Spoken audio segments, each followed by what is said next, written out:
You know what time it is. Get into it, my darlings. Get into it. Tonight is the full moon.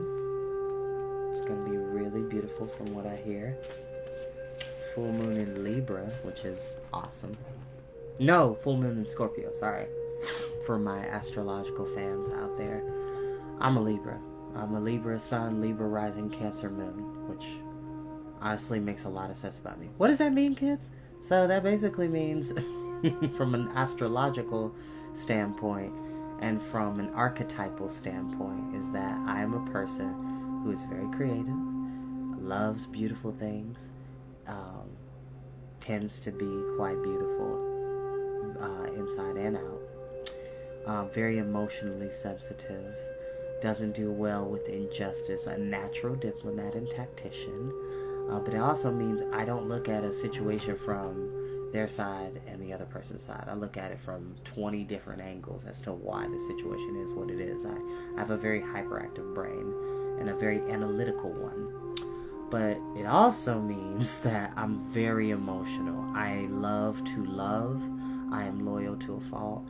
And I love to be emotionally expressive. What does that mean, children? It means to allow yourself to break down and dissect what it is that you're experiencing so that you can be a better person for other people. Emotional maturity. Learning why you're feeling certain emotions and the origin thereof so that you don't take them out on the wrong person or say something out of turn. And I may not seem like I have high energy today. I'm totally, like, physically I'm fine. My heart space and my mind are a bit heavy right now. I've had a lot of stuff fall into my lap these last 2 months, truthfully. And I've been doing my best to keep the faith, keep my head up, and as Charlotte would say, chin up, put a little laughter in your eye, brave it, save it, it will brighten up the darker side, twinkle, sparkle, let a little sunshine in, you'll be on the bright side, you'll be on the right side, looking at the bright side, up with your chinny chin chin. I might actually what? Mental health is real. Depression is real. High anxiety is real.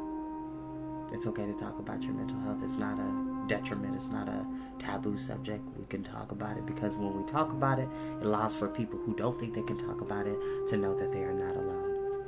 So let's go ahead and continue our reading of Lemony Snicket's A Series of Unfortunate Events, Book 7, The Vile Village.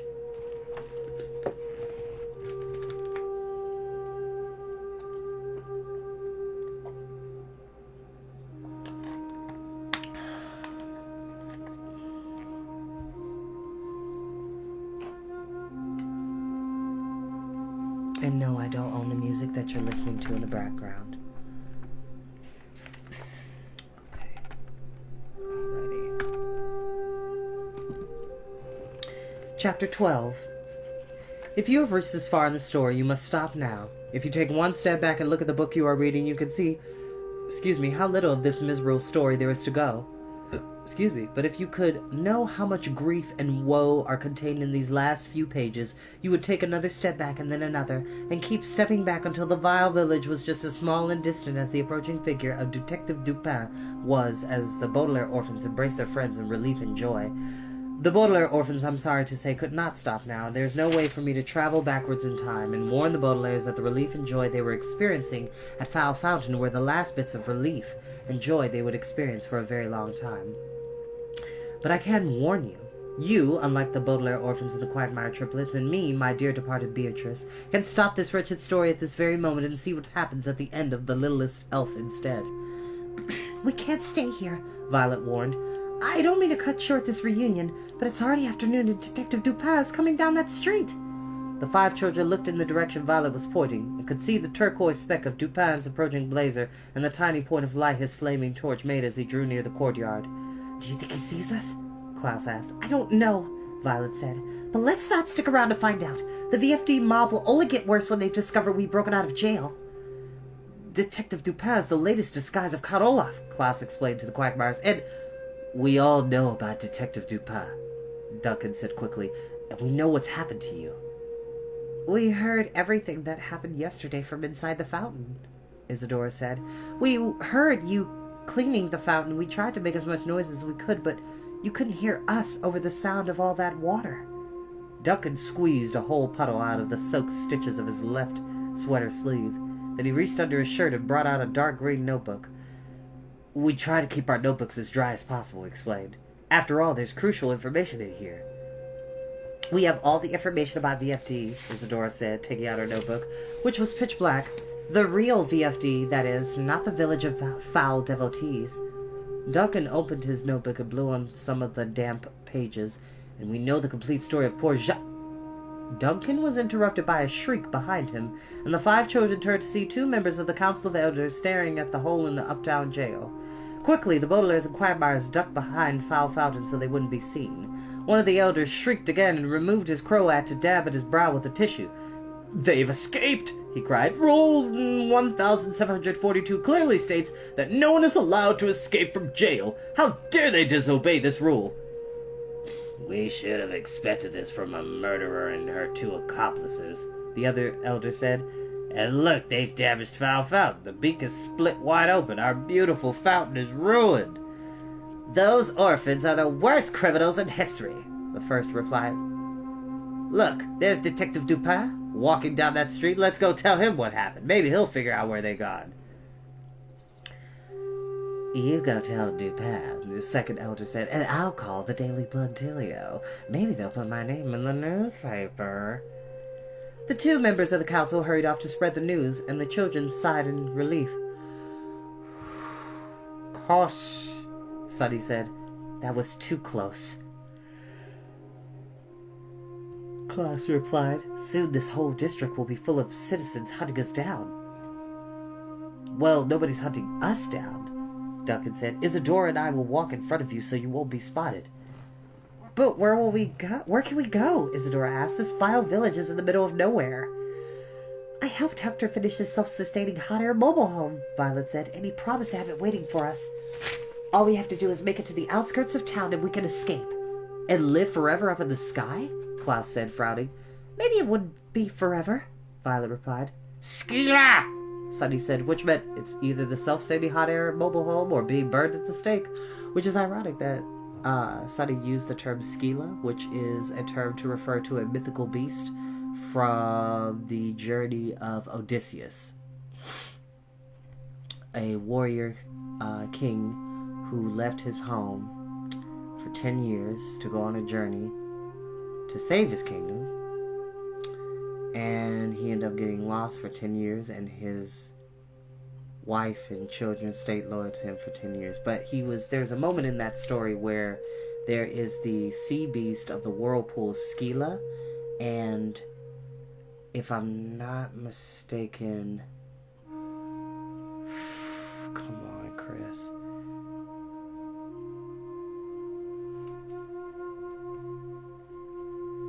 There's 2, basically it's Skila and another giant mythical beast. I think it was a Hydra and Skila. And he's basically in a rock and a hard place is what I was trying to say. That's kind of what's similarly happening here. So it's very ironic that they use that character's name, Skila. Yeah, Odysseus. Check him out. That and Jason and the Argonauts and Perseus and Hercules, which we might do a Greek mythology section for Storytime someday. That would be cool. I would like that.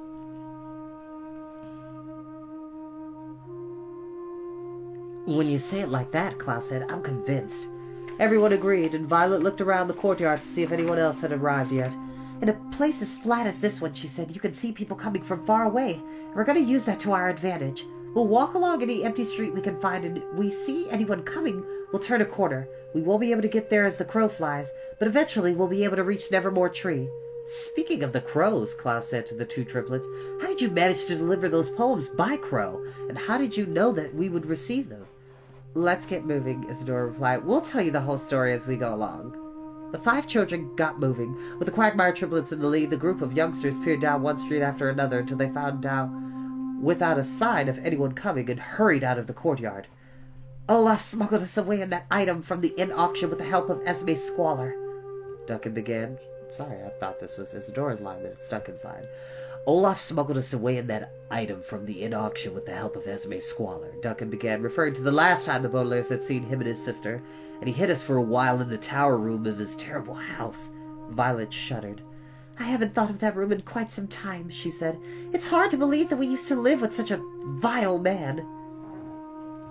Klaus pointed to the distant figure who was walking toward them, and the 5 children turned onto another empty street. This street doesn't lead to Hector's house, he said, but we'll try to double back. Go on, Duncan. Olaf learned that you 3 would be living with Hector at the outskirts of this town, Duncan continued, and we had his associates build that hideous fountain. Then he placed us inside, Isadora said, and had us installed in the uptown courtyard so he could keep an eye on us while he tried to hunt you down. We knew that you were our only chance of escaping. The children reached a corner and stopped. While Duncan peeked around to make sure no one was approaching, he signaled that it was safe and continued the story. We needed to send you a message, but we were afraid it would fall into the wrong hands.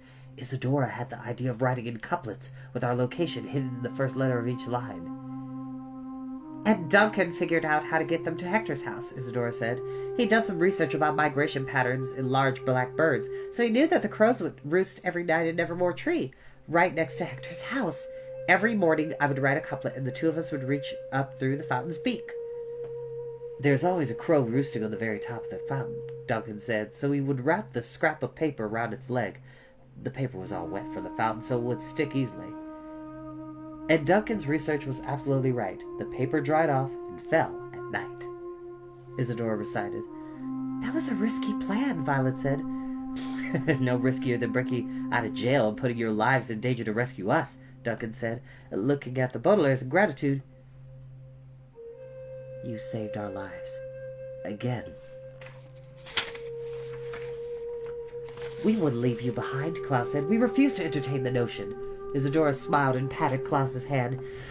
Meanwhile, she said, while we were trying to contact you, Olaf hatched a plan to steal your fortune and get rid of an old enemy at the same time. You mean Jacques? Violet said. We saw him with the Council of Elders. He was trying to tell us something. Why does he have the same tattoo as Olaf? Who is he? His full name, Duncan said, flipping through his notebook, is Jacques Snicket. That sounds familiar, Violet said. I'm not surprised, Duncan said. Jacques Snicket is the brother of a man who... There they are! A voice cried, and in an instant the children realized they had neglected to look back of them, as well as in front of them and around each corner. About 2 blocks behind them was Mr. Lesko, leading a small group of torch-carrying citizens straight up the street.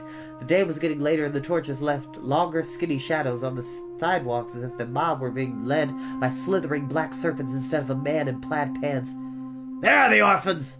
Mr. Lesko cried triumphantly. After them, citizens! Who are those other 2? Asked an elder in the crowd. Who cares? Said Mrs. Morrow and waved her torch. They're probably more accomplices. Let's burn them at the stake, too. Why not? Said another elder. We already have torches and kindling. I don't have anything else to do right now. Mr. Lesko stopped at a corner and called down a street the children could see. Hey, everyone! They're over here! The 5 children had been staring at the group of citizens, too terrified to get moving again. Sunny was the first to recover. Lilik!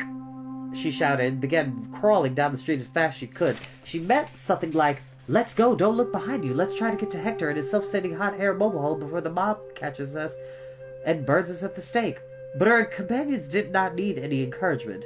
Down the street they ran, paying no attention to the footsteps and shouts behind them, which seemed to be growing in number as more and more people heard the news that VFD's prisoners were escaping. The children ran down narrow alleys and wide main streets, across parks and bridges that were all covered in black feathers. Occasionally they had to retrace their steps, a phrase which here means, turn around and run the other way when they saw townspeople coming.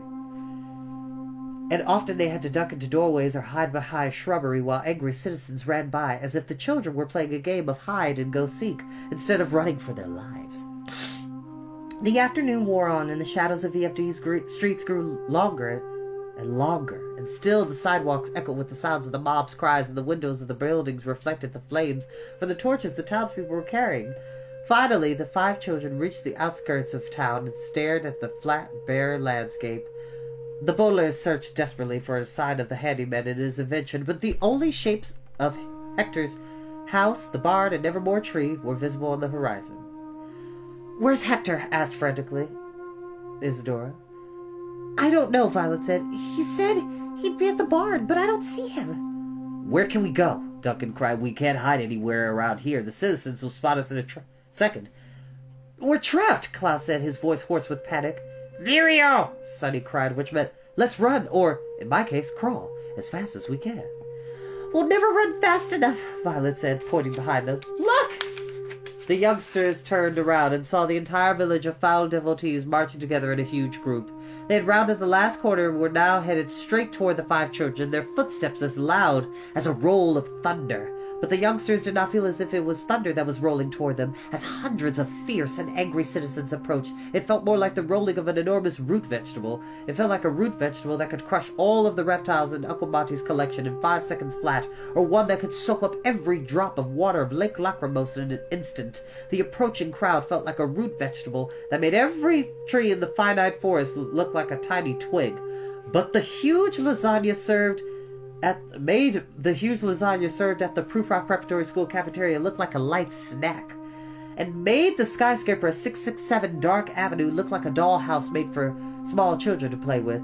A root vegetable so tremendous in size that it would win every first prize ribbon in every starchy farm group competition in every state and country fair in the entire world from now until the end of time. The march of the torch-wielding mob, eager to capture Violet and Klaus and Sonny and Duncan and Isadora and burn each of one of them at the stake, felt like the largest potato the Baudelaire orphans and the Quagmire triplets had ever encountered. And that is where we will end for today. Alrighty, y'all. I'm gonna try to meditate for a while, relax my mind. I've done what I needed to do for the day, so I'm just gonna try to do what I do best and love life and enjoy it. I love you all very much. I'll see you.